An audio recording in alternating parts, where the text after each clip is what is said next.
It was unmarked. No one was in uniform. They did not identify themselves. That was it. They said that in their briefings the very next day. They were parked here. They intentionally had a vehicle with an incredibly loud stereo system, and they made a lot of noise themselves and hooting and hollering. Bill came down and told them, this is based on the law enforcement people that told me this, that were involved that night. Bill told them if they didn't leave, he was calling the police, and they shunned him on. So he then turned around to go back to his home up there and call the police. Now, at that point, they were here, and he just basically turned right there, just out on this lot a little bit, and went on back. Right here out of this juniper was a spot I was told by law enforcement officials that the first deputy came out right at Bill's truck, because he was cruising along slow, watching them more than likely in his rearview mirror, me knowing him very well, to make sure they didn't follow him back over there. He came out, and this is the point where Bill knocked him off surely with his arm, not ran over anything. That guy basically just landed on his butt because Bill hit the gas. So he made this little curve here, and this is where he stopped. At this point, according to law enforcement officials, from their briefing, and then plus people on site, right then, when he stopped, one more person approached the vehicle, but not running. And that's when he did the open hands thing, and a sign of, like surrender or whatever.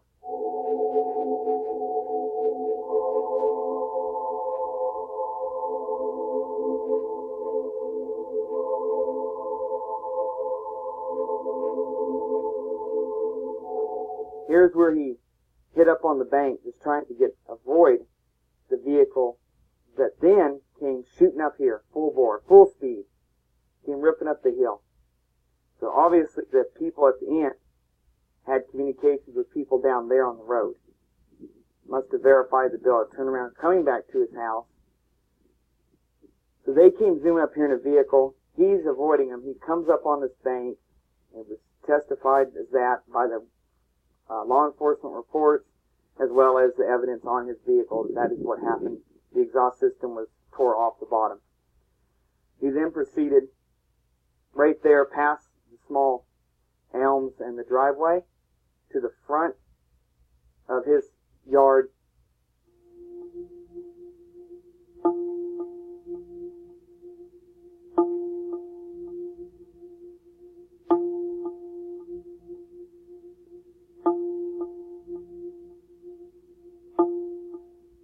I was told by the law enforcement officials that were on site and ones that had to come up afterwards and get a briefing so they knew what went on roughly, because public was obviously going to be coming to try to come up here, and news crews and all whatnot. They had put out that Bill is not to be let back in that house alive. It was premeditated. It was put out, Bill will not be allowed back in alive.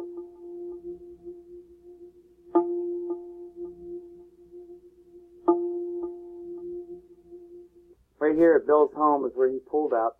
His front of his vehicle would be towards me. The other vehicle was parked with the front towards the other end of the street. Bill ran around the back of his vehicle, which would be towards the driveway.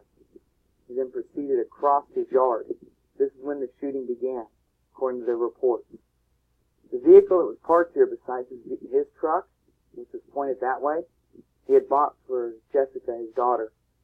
She didn't want it, so it was just sitting there.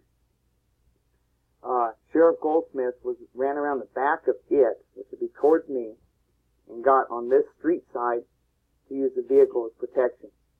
At that point, Bill is approximately halfway in the yard and still running with his back towards them. They claim at that point he began shooting, which was with his right arm, just thrown backward, haphazardly pulling the trigger of a .38 snub-nose Smith & Wesson. From where we're standing would be essentially the angle that Goldsmith would have been standing, but closer.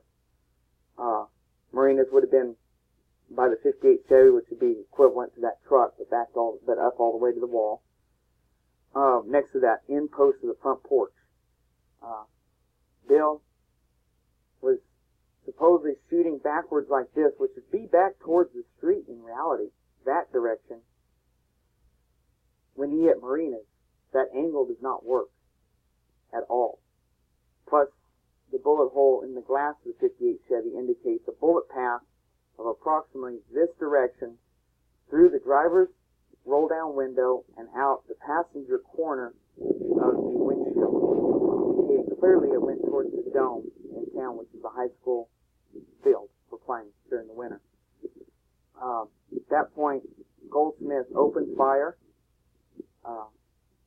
hitting Bill several times. Bill fell down right where the porch would start, and the dirt would meet the concrete sidewalk next to the planter, and you can just slightly see raised on this side favoring me from the front door. That's where he fell. And according to them, they quit shooting, and he was dead.